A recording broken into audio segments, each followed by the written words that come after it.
विघ्नहर्ता श्री गणेश, श्री गणेश, श्री गणेश।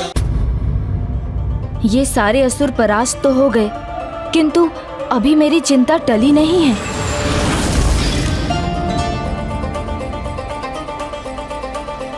भाभी माँ, मुझे तो वहाँ शीघ्र पहुँचना ही है, किंतु मैं यहाँ आपकी सुरक्षा की व्यवस्था किए बिना नहीं जाना चाहता। प्रभु की कृपा से मैं सुरक्षित हूँ और मैं सुरक्षित रहूंगी।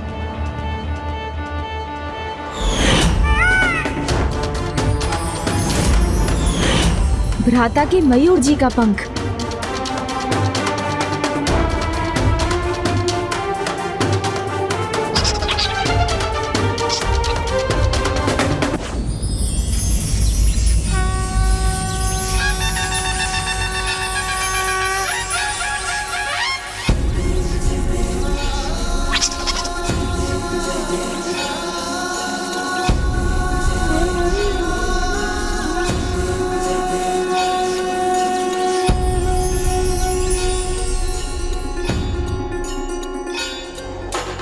इस मयूर पंख से खिंची इस सुरक्षा रेखा के भीतर ही रहिएगा।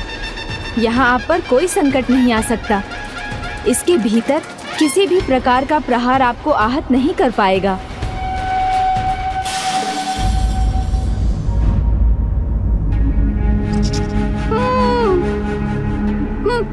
क्या हुआ भाभी माँ? आप क्यों चिंतित हो गई? गणेश जी, आपने मुझे तो सुरक्षित कर दिया, किंतु स्वामी वहाँ कैसे हैं, ये मुझे कैसे ज्ञात होगा? उनका कुशल जाने बिना मैं पूजा में एकाग्र कैसे रह सकूंगी? अभी तो मेरे लिए उन्हें देखे बिना श्वास लेना भी कठिन है।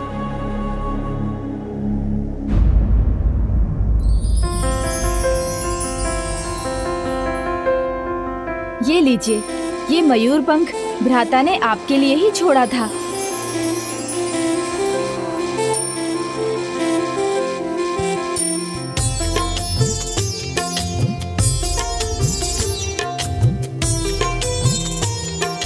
और मैं ये आशीष देता हूँ कि ये एक दिव्य दर्पण में परिवर्तित हो जाएगा, जिसमें आप अपने स्वामी को सदैव देख सकेंगी। वो कहाँ हैं और कहाँ जाएंगे, आप तो उनका भविष्य भी देख सकेंगी।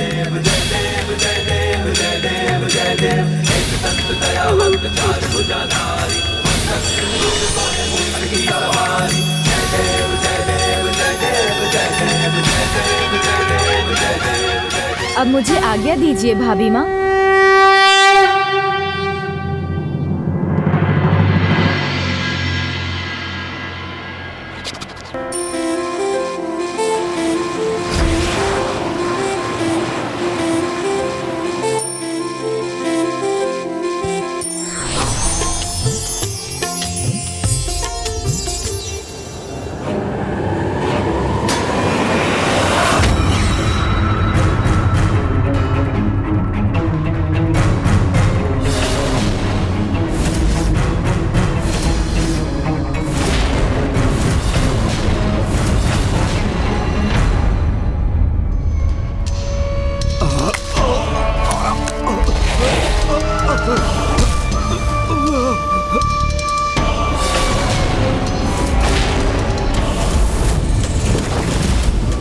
प्रणाम राजमाता सुरासाई।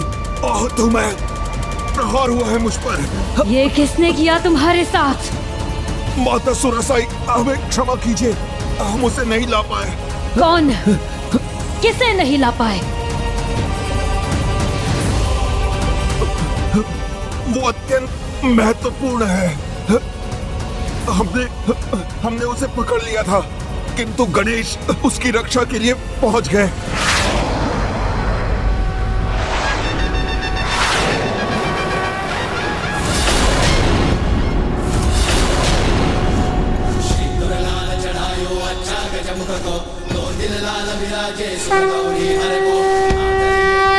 क्या हुआ भ्राता, आप अभी तक नीचे क्यों नहीं उतरे?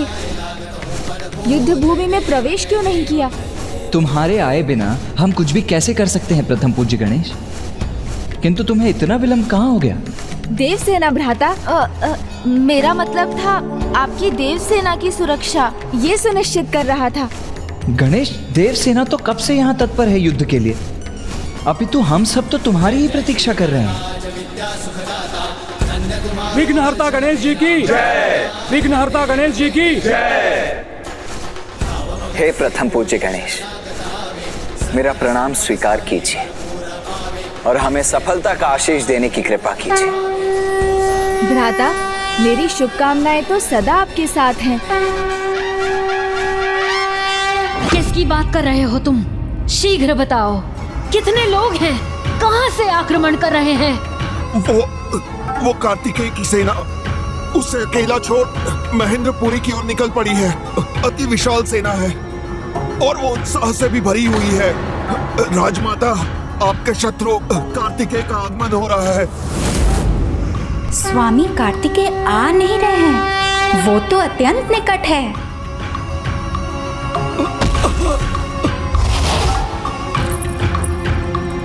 मेरे प्रभु, कार्तिकेय सुब्रमण्यम स्वामी यहाँ आ चुके हैं।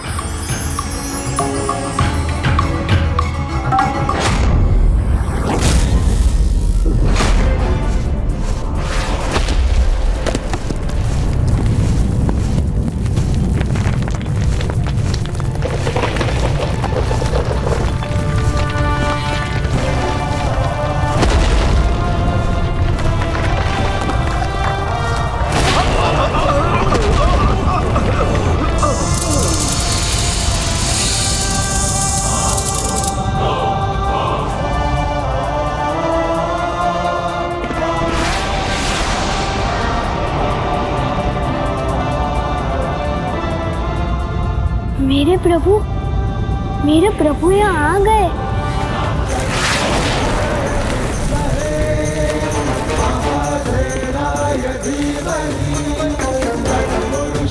प्रभु,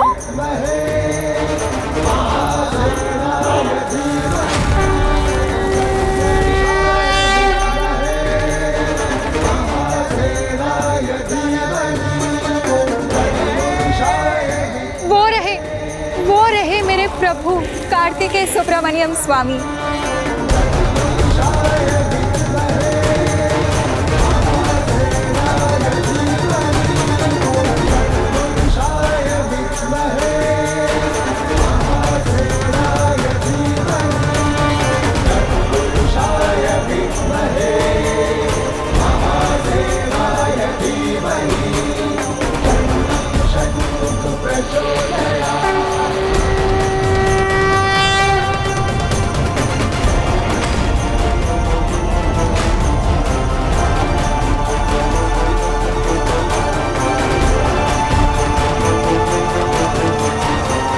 जहां तक दृष्टि जा रही, इसकी सेना बिछी हुई है। माँ, इसकी सेना चारों ओर से हम पर आक्रमण करने के लिए तैयार है।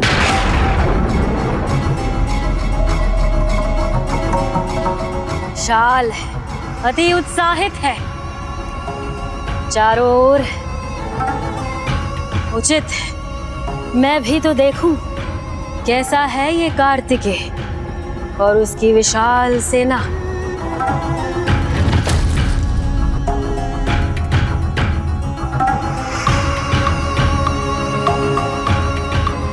अवश्य देखिए माँ, किंतु हमें इस विशाल सेना से सामना करने का उपाय तो सुझाइए। जब उसके मुट्ठी भर सहभागियों ने हमारे राजभवन को शमशान में परिवर्तित कर दिया था, तो इस विशाल सेना की शक्ति का अनुमान लगाना कठिन ही नहीं, असंभव है माँ। बस शांत हो जाओ। सेना है इस बालक के पास, किंतु मैं नहीं, जो अपनी माया से इस सेना से भी विशाल सेना उत्पन्न कर सकती है।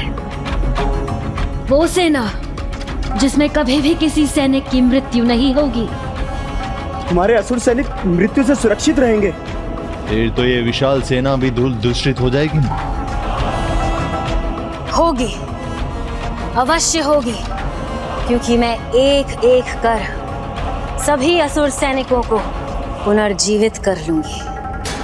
जो युद्ध में आहत होंगे उन्हें भी मैं जीवन दान दूंगी। फिर देखती हूँ कैसे ये देवता हमारी अनंत सेना को पराजित करते हैं। माँ, प्रकृति के नियमों के विरुद्ध जाकर कोई कुछ प्राप्त नहीं कर पाया है।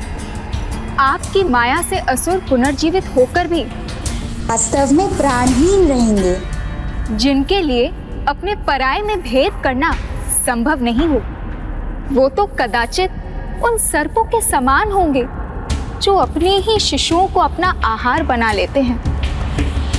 इसलिए कहीं ऐसा कर आप समस्त असुर कुल का सर्वनाश तो सुनिश्चित नहीं कर रहे ना? थोड़ा विचार कीजिए। मत कीजिए अनर्थ माँ, मत कीजिए। शांत अजामुखी, तुम्हें फिर से पुत्री होने का स्थान दिया है मैंने, किंतु मुझे क्या करना है क्या नहीं, ये बताने का अधिकार नहीं दिया है मैंने तुम्हें। मुझे भली भांति ज्ञात है कि मुझे क्या करना है। माँ को समझाना असंभव के समान है। समस्त संसार में केवल एक ही व्यक्ति है, उनके पति, मेरे पिताजी महर्षि कश्यप, जो कदाचित उन्हें कुछ समझा सकते हैं। शीघ्र इस विशाल सेना का सामना करने के लिए, इसे पराजित करने के लिए, इससे भी विशाल एक सेना होगी।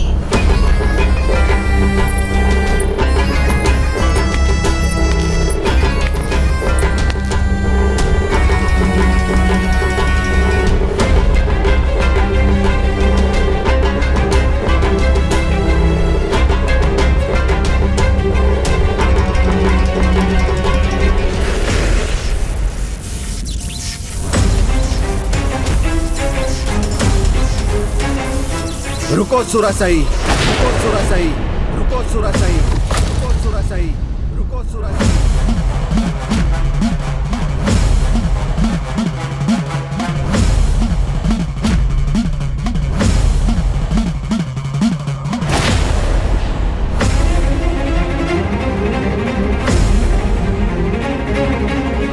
वाह पतिदेव, आज आपने इस ओर का मार्ग कैसे चुन लिया और कितना उचित समय चुना है, वो भी भूले भटके।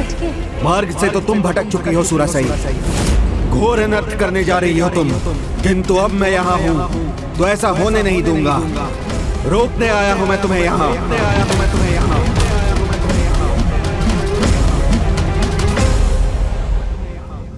प्रकृति के नियमों के विरुद्ध चलने का अर्थ है स्वयं के विरुद्ध चलना, क्योंकि प्रकृति कुछ नहीं भूलती। मृतक को माया से पुनर्जीवित करना पाप नहीं, महापाप है, और मैं तुम्हें अपने विरुद्ध स्वयं तुम्हें ये पाप नहीं करने दूंगा। बस, बस।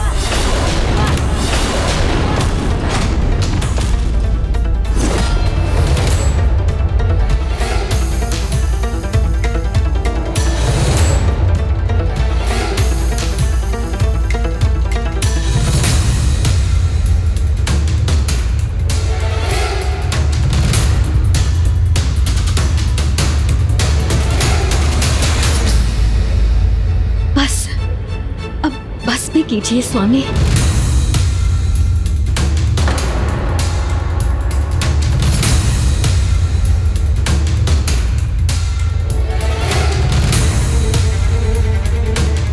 यहाँ आए हैं तो अपना क्रोध त्याग दीजिए। सुनूंगी, मैं आपकी प्रत्येक बात सुनूंगी, आपकी आज्ञा का पालन करूंगी, क्योंकि पहले आपकी आज्ञा का पालन ना करने की बहुत बड़ी भूल की थी मैंने, किंतु अब वो भूल कदापि नहीं करूंगी। स्वामी, अपनी भूल से ही व्यक्ति सीख प्राप्त करता है। इतने वर्षों आपकी सेवा से वंचित रही, किंतु आज आपकी सेवा का अवसर प्राप्त करना चाहती हूँ।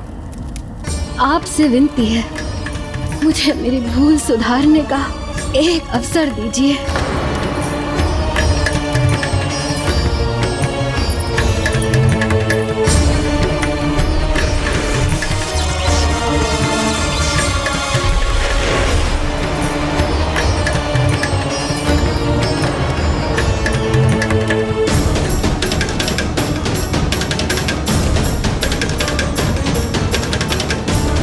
मेरी संतानों को धर्म नहीं, माया का ज्ञान चाहिए।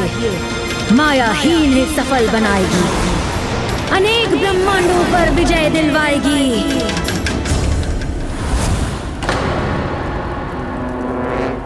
कैसे विश्वास करूं इसका?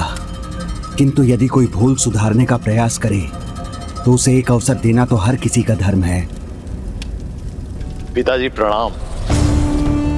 पिताजी, आज आप प्रथम बार महेंद्रपुरी आए हैं, तो सभी शंकाओं को त्याग कर मां का अनुरोध स्वीकार करने की कृपा कीजिए।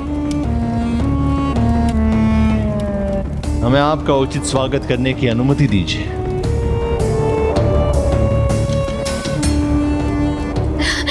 आइए आइए स्वामी, पधारिए।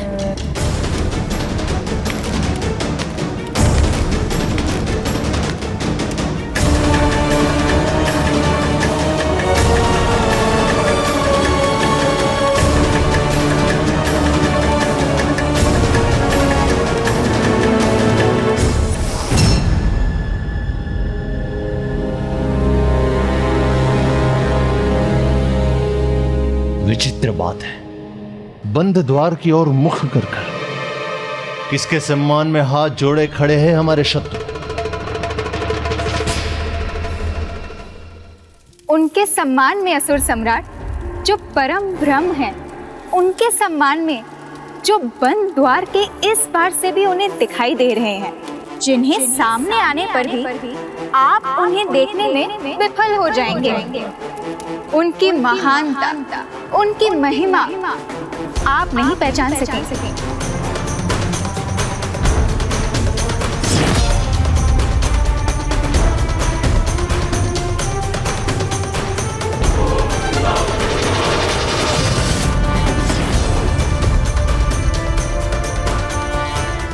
अब जब सुब्रमण्यम स्वामी के दिव्य दर्शन प्राप्त हो ही गए हैं, तो क्या आपके मन में भी वही विचार उठ रहा है विश्वकर्मा जी जो मेरे मन में है?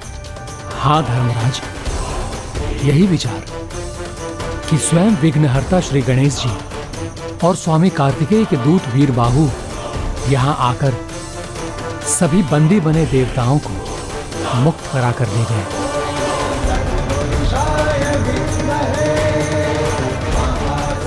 हाँ देवशिल्पी विश्वकर्मा जी, पुत्री पद्म कोमल और विभूति की सुरक्षा के लिए हम स्वेच्छा से बंदी बने हैं, किंतु अब समय आ गया है चिंता मुक्त होकर इन असुरों से मुक्त होने का। प्रभु के आगमन ने हमारा मनोबल बढ़ा दिया है।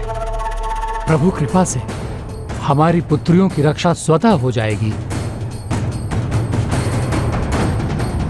इसीलिए हमें स्वामी कार्तिकेय का साथ देने के लिए यहाँ से जाना होगा। आप उचित कह रहे हैं विश्वकर्मा जी, क्योंकि अब तो धर्मराज होने का दायित्व भी निभाना होगा मुझे, क्योंकि यहाँ अधर्मियों के विनाश के समय उनकी आत्माओं को लेने यमदूतों को नियुक्त करना होगा। बहुत उच्चारण कर लिया इन दुष्ट असुरों के नामों का। अब हम परम ब्रह्म के नाम का जाप करेंगे।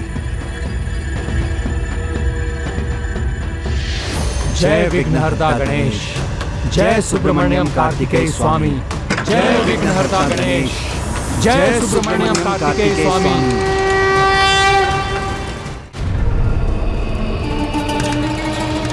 भूल हमसे ही हुई है भ्राता। जिन्हें हमें बंदी बनाकर रखना था उन्हें हमने अतिथि बनाया, अन्यथा ये दुस्साहस कदापि नहीं करते।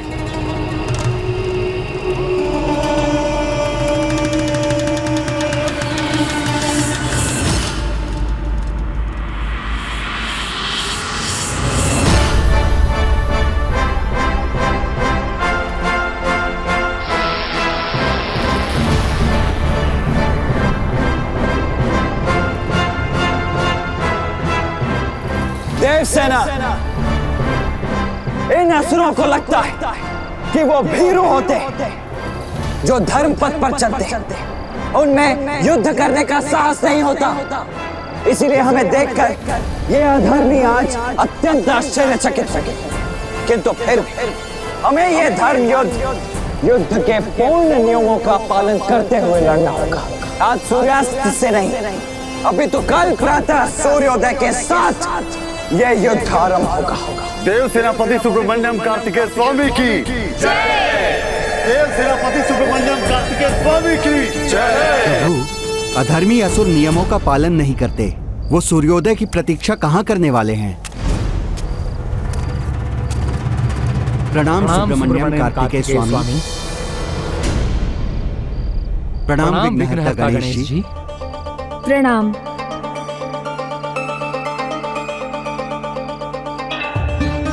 प्रथम पूज्य गणेश जी, हमारी पुत्रियों को बलपूर्वक महेंद्रपुरी की बहू बना लिया है उस दुष्ट और उसके भ्राता ने। पुत्रियां सुरक्षित रहें, इसलिए अपनी इच्छा के विरुद्ध हम भी वहां रहने के लिए विवश थे। हे देव सेनापति स्वामी कार्तिकेय, अब जब आप यहाँ हैं तो हमें विश्वास है जो भी होगा उचित ही होगा। इसीलिए अब परिणामों की चिंता किए बिना हम धर्म का साथ देने के लिए आपके सामने प्रस्तुत हैं प्रभु, और युद्ध के अंत तक अडिग रहकर आपके साथ ही रहेंगे। मुझे विश्वास है प्रभु, इस धर्म युद्ध में पाप की पराजय अवश्य होगी और पुण्य अवश्य विजयी होगा। इसमें समय लगेगा प्रभु, इसलिए मुझे देवसेना के विश्राम एवं अधर्मी असुरों द्वारा रात्रि काल में आक्रमण से सुरक्षा हेतु एक नवीन भव्य दुर्ग का निर्माण करने की अनुमति दें। विवश होकर मुझे उन असुरों के लिए एक राजभवन का निर्माण करना पड़ा। यह उसका प्रायश्चित ही होगा प्रभु।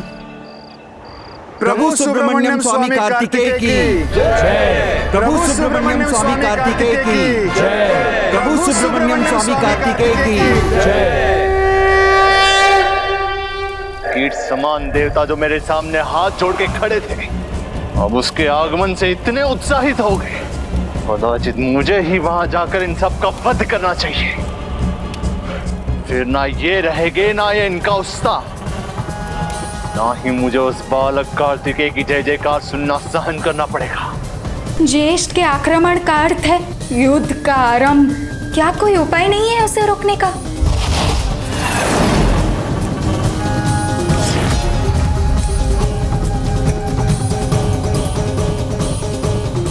रुक जाइए भ्राता, हमें माता की आज्ञा की प्रतीक्षा करनी चाहिए। हमें सदा के समान माता के मार्गदर्शन पर ही चलना चाहिए। उनके सुझाव को मानने में ही हमारी भलाई है। माँ की वास्तविकता पहचानते तो इनका ये भ्रम भंग होता और ये इस आत्मघाती युद्ध से बच जाते।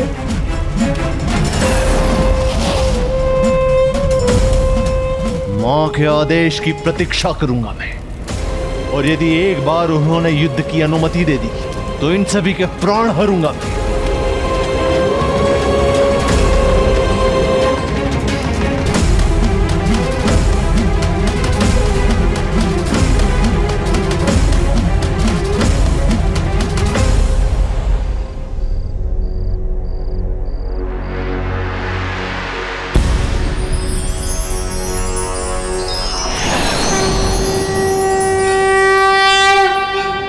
हे विघ्नहर्ता श्री गणेश, हमारे सभी विघ्नों को हरने की कृपा करें। प्रथम पूज्य गणेश जी की जय। प्रथम पूज्य गणेश जी की जय।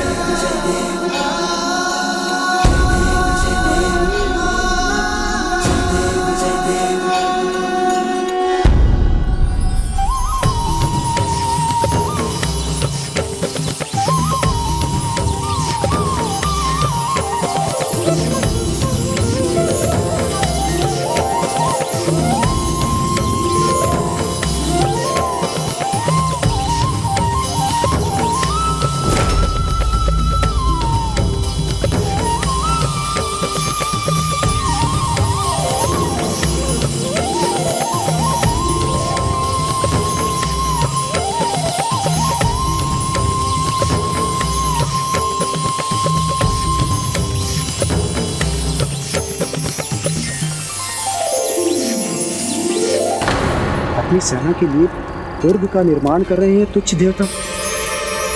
इसकी सूचना शीघ्र माता तक पहुंचनी चाहिए।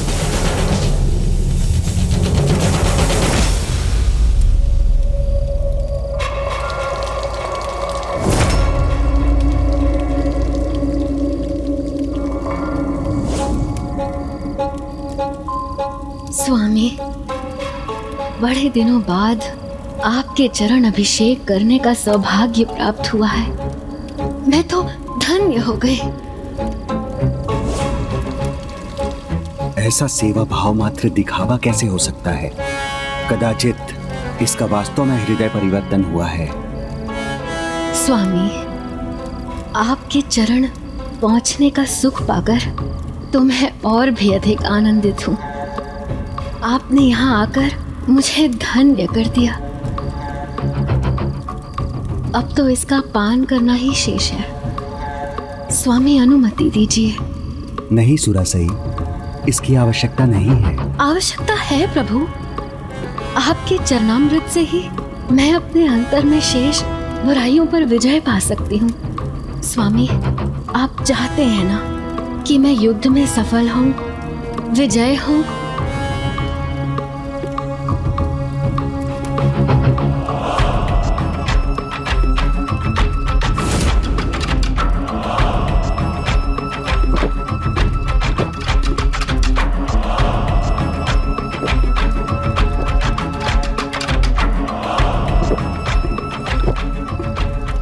सेवा भाव, ऐसा परिवर्तन, आश्चर्य।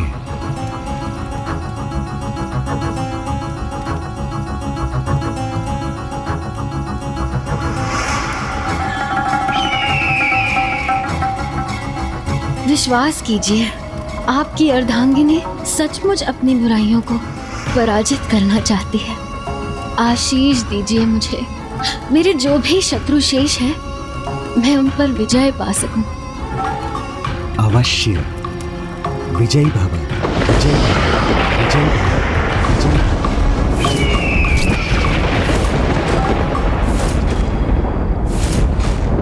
पिताजी ने ये कैसा आशीर्वाद दे दिया माँ को। विजयी भव, विजयी भव, विजयी भव, विजयी भव, विजयी भव, विजयी भव।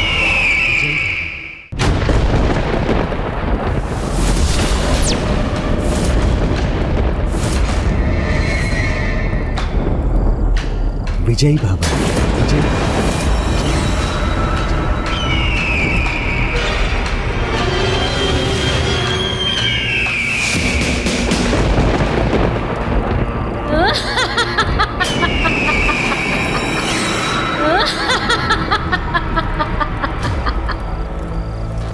कितने भोले हैं आप स्वामी।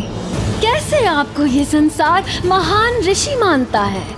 मेरे छल में आकर पुनः आपने मुझे इच्छित वरदान दे दिया।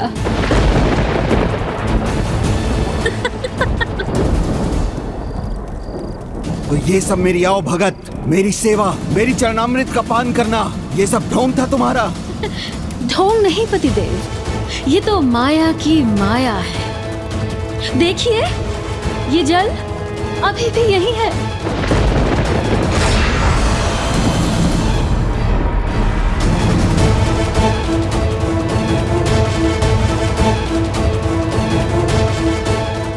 अपनी भावनाओं में बहकर मैं तुम्हारे छलावे में आ गया। तुम जैसे दुष्ट अपनी दुष्टता सरलता से नहीं छोड़ते। कदाचित मुझे ये समझ लेना चाहिए था। हाँ पतिदेव।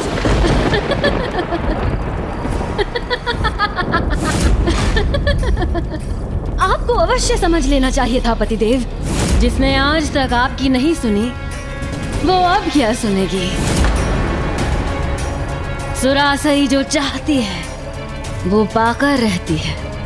जैसे आज आपसे आशीर्वाद पा लिया, बस अब और स्वांग मुझसे नहीं होता। मेरे किसी भी कार्य में हस्तक्षेप मत करना, ये चेतावनी है मेरी। अन्यथा मृतक असुरों को पुनर्जीवित करना सबसे बड़ी भूल होगी तुम्हारी, क्योंकि ऐसा होते ही वो तुम्हारे ही विरुद्ध हो जाएंगे। और इतना ही नहीं, परम ब्रह्म स्वामी कार्तिकेय से युद्ध कर तुम अपने वंश का सर्वनाश निश्चित कर रही हो। मेरे वंश का नाश होता है तो हो जाने दो। मेरी महत्वाकांक्षा के समक्ष सब तुच्छ है। यही तो मेरी महत्वाकांक्षा रूपी यज्ञ की समिधा मात्र है। इनकी आहुति ही मुझे सफल बनाएगी।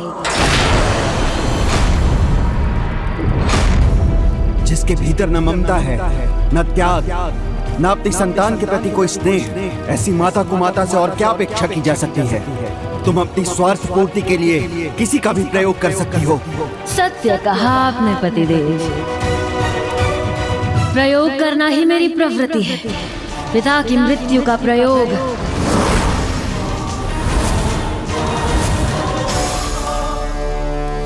आपका भी तो प्रयोग किया महान पुत्रों की प्राप्ति के लिए।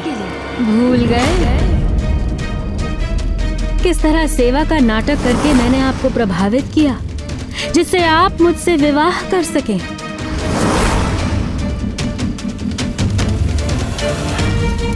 अब समय है उन्हीं पुत्रों के प्रयोग का।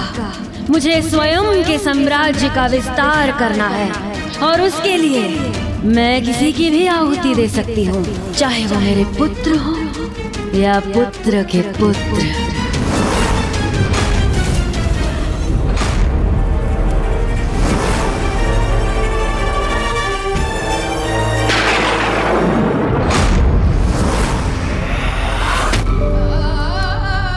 मुझे स्वयं के साम्राज्य का विस्तार करना है और उसके लिए मैं किसी की भी आहुति दे सकती हूँ, चाहे वो मेरे पुत्र हो या पुत्र के पुत्र। तो ये है माँ की वास्तविकता। वर्चस्व के संघर्ष में मुझे विजय चाहिए, किसी भी मूल्य पर, बस विजय।